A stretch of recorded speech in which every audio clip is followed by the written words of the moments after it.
මට රස්සාවක් කරන්න ගොඩක් ලොකු උවමනාවක් තිබ්බත් කිසිම රස්සාවකට මාව ගත්තේ නැහැ.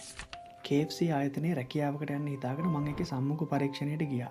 එදා මාත් ඇතුළුව ඔක්කොම 24 දෙනෙක් ඉන්ටර්විව් එකට ආවා.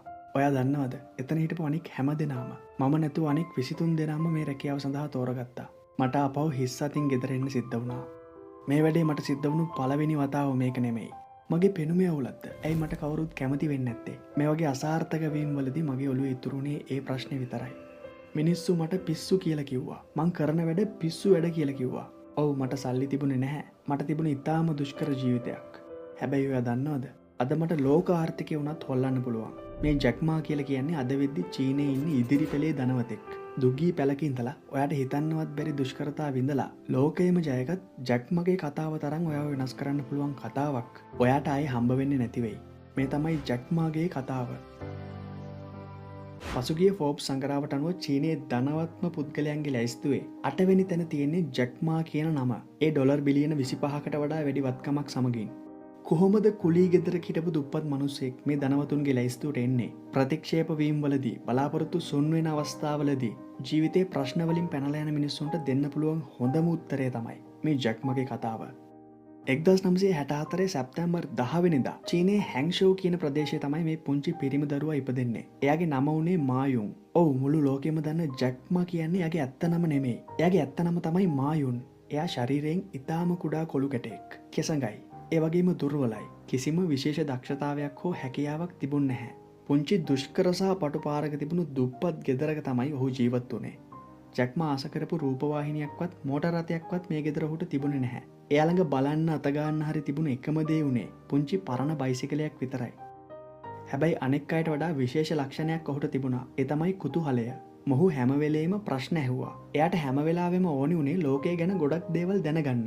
මේ ජැක්මා හැදී වැඩුණු කාලය චීනයේ පිටස්තර ලෝකයට, පිටස්තර රටවල් වලට නිරාවරණය නොවුණු කාලයක්. අන්තර්ජාලය කියලා එකක් නැහැ. කිසිම විදේශ අධ්‍යාපනයක් නැහැ. ඒ වගේම කිසිම ලොකු සිහිනයක් මේ දවස්වල ජීවත් වෙන මිනිස්සුන්ට තිබුණේ නැහැ.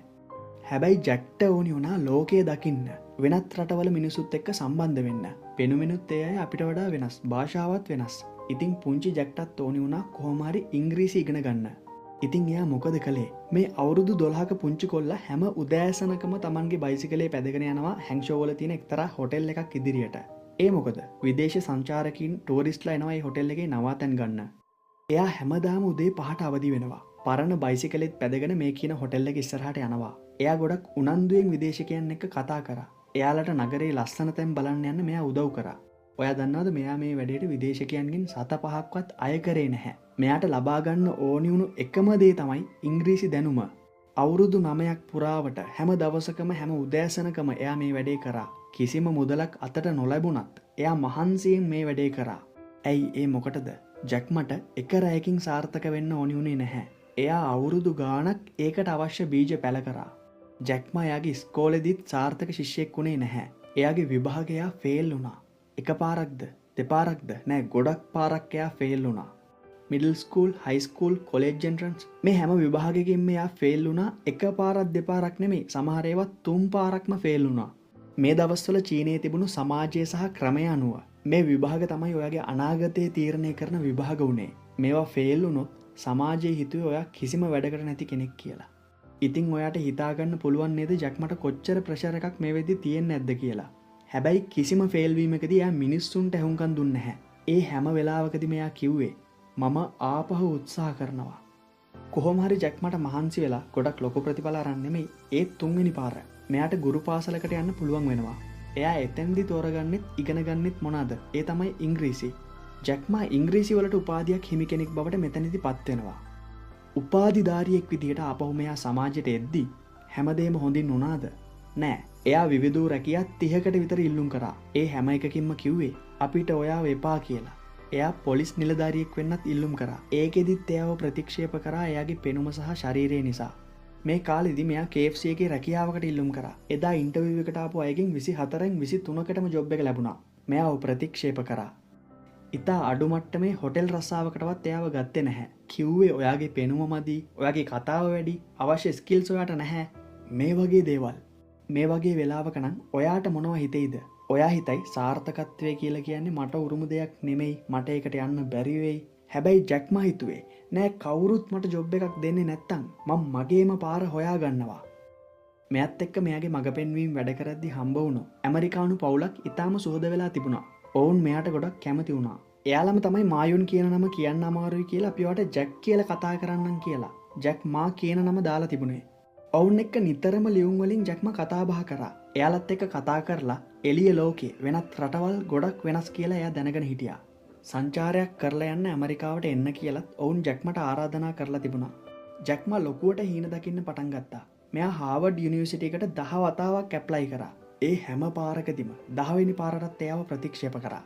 කොහොම හරි Tamanගේ විදේශ මිතුරන්ගේ ආරාධනාවෙන් මෙයා ඇමරිකාවට ගිය වෙලාවේ මේ ලෝකය මොකද්ද කියලා එයා දකින්න පටන් ගත්තා. මොකද්ද අන්තර්ජාලය ඉන්ටර්නෙට් කියලා අලුත් දෙයක් තියෙනවා කියලා එයාට එහෙදි අහන්න පුළුවන් වුණා. පරිගණකයකින් මුලින්ම මේ අන්තර්ජාලය කියන දේ දකිද්දි එයාට වයස අවුරුදු 31යි. ඉතින් මෙයාට මේ අන්තර්ජාලය පාවිච්චි කරන්න හම්බුනාම මෙයා මුලින්ම බියර් කියන වචනේ අන්තර්ජාලයේ සර්ච් කරලා බැලුවා. එයාට ඇමරිකන් බියර්, ජර්මන් බියර් හැම දෙයක් ගැනම විස්තර හම්බුණා. හැබැයි චීන බියර් ගැන කිසිම සඳහනක් තිබුණේ නැහැ. එයා හිතුවා කොහොමද ලෝකේ වැඩිපුරම මිනිස්සු ඉන්නේ අපේ රටේ? ඇයි අපේ රටේ දේවල් මේකේ නැත්තේ?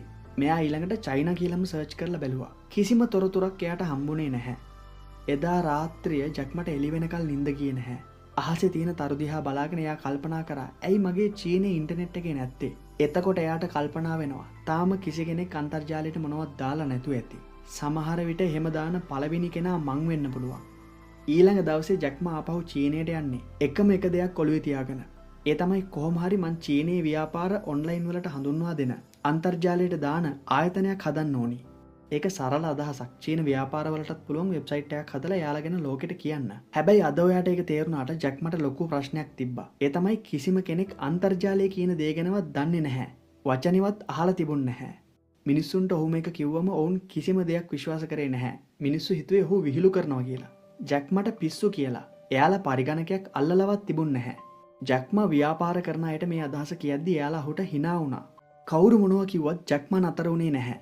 එයාට අනාගත ලෝකයේ මැවිලා පෙනුණා. මිනිස්සු ඔන්ලයින් බඩු ගන්න විදිය, ලෝකෙම ඔන්ලයින් සම්බන්ධ වෙන විදිය සහ ඔන්ලයින් ජීවත් වෙන විදිය එයාගේ ඔළුවෙන් එයා දැක්කා.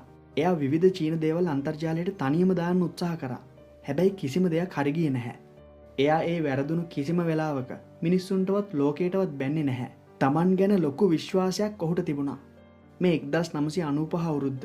එතකොට ජැක්ටත් වයස 35ක් විතර. චීනයේ ආණ්ඩුවේ ප්‍රොජෙක්ට් එකකටත් ජැක්ට සම්බන්ධ වෙන්න අවස්ථාව ලැබුණා. ඒකත් බිස්නස් ඩිජිටල් කරන එක සම්බන්ධවමයි. මේ ගැම්මත් එක්කම එක දවසක් ජැක්මා ලොකු තීරණයක් ගත්තා. එයා නැවතිලා හිටපු තැනට එයා යාළුවෝ 17 දෙනෙක්ට කතා කරා. එයාගේ ඔළුවේ තිබුණු හැම දෙයක්ම එයා කිව්වා. මට චීන බිස්නස් එළියට දාන්න වෙබ් අඩවියක් හදන්න ඕනි. මං ඒකට නම දානවා අලිබබා කියලා. ඒ වෙද්දි ඇමර්සන් සහ eBay බටහිර පැත්තෙන් උඩට නගින ගමන් තමයි තිබුණේ. අපි මේක දැන්ම කරන්න ඕනි. කරේ නැත්තම් කවුරු හරි කෙනෙක් දවසක මේක කරයි.